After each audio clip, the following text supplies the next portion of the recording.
जय श्री कृष्ण। गीता का 5वां अध्याय 29वां श्लोक, जहाँ भगवान अर्जुन से कह रहे हैं कि मुझे समस्त यज्ञों तथा तपस्याओं का भोक्ता, तपस्याओं का भोक्ता और यज्ञों का भोक्ता, समस्त लोकों का परमेश्वर तथा समस्त जीवों का निस्वार्थ मित्र जानकर मेरा भक्त शांति को प्राप्त कर लेता है। यहाँ भगवान कह रहे हैं, भोक्ताराम यज्ञ तपसा सर्वलोक महेश्वरम सुहृद सर्वभूतानाम ज्ञात्वा मां शांति विच्छति। अर्थात भगवान कह रहे हैं कि शांति तभी मिलती है जब हम ये माने कि भगवान ही सबका भोक्ता है, सबका भोक्ता, सब घट भोगवे सोई, जो सब घटों में बैठ करके भोग रहा है। यही बात भगवान 15वें अध्याय में बोल रहे हैं कि मैं सभियों के शरीर के अंदर बैठ करके भोजन को खाता भी मैं हूँ, पचाता भी मैं हूँ, आनंद भी मैं लेता हूँ। अहम वैश्वा नरो भूत्वा प्राणी नाम देहमाश्रिता। सभी देहों का, सब प्राणियों का, सब जीवों का आश्रय मैं हूँ, क्योंकि भगवान के अलावा और कोई है ही नहीं।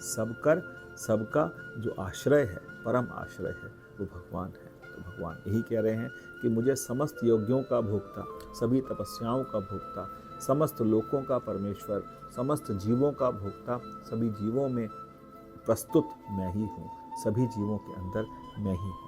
हम इस बात को कैसे समझें? तो इसको समझने के लिए थोड़ा गहरा चिंतन चाहिए, और वो गहरा चिंतन ये है कि मनुष्य कहाँ होता है? गहरी नींद में। जब हम बहुत गहरा सोते हैं, जब हम सुषुप्ति में होते हैं, तो हम किसके आश्रय होते हैं? हम उस परमात्मा के आश्रय ही होते हैं। हमें भोजन खाना तो आता है, बनाना भी आता है, पचाना नहीं आता। उसे पचाने वाला कौन है? हमारे हृदय को धड़कन देने वाला कौन है?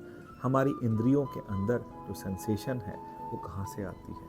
उसे चलाने वाला कौन है? हमारी श्वास को खींचने वाला कौन है? हमारी श्वास को चलाने वाला कौन है? श्वास को निकालने वाला कौन है?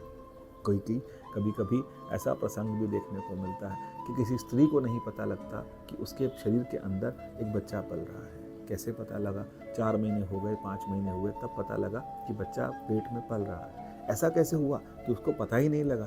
क्योंकि बनाने वाला कोई और है, वो प्राण रूप परमात्मा कोई और है। परमात्मा हमारे हमारे अंदर 5 प्राणों के रूप में उपस्थित है। प्राण, अपान, व्यान, मुदान, समान। हमारे अंदर प्राण के रूप में परमात्मा है, हमारे अंदर चिद के रूप में, चिदाभास के रूप में परमात्मा है। वही चिदाभास हमारे अंतःकरण को प्रकाशित कर रहा है, वही चिदाभास हमें जीवन दे रहा है। तो इसीलिए परमात्मा ही सबसे बड़ा भोक्ता है, और वो हमारा भोक्ता है। जय श्री कृष्ण।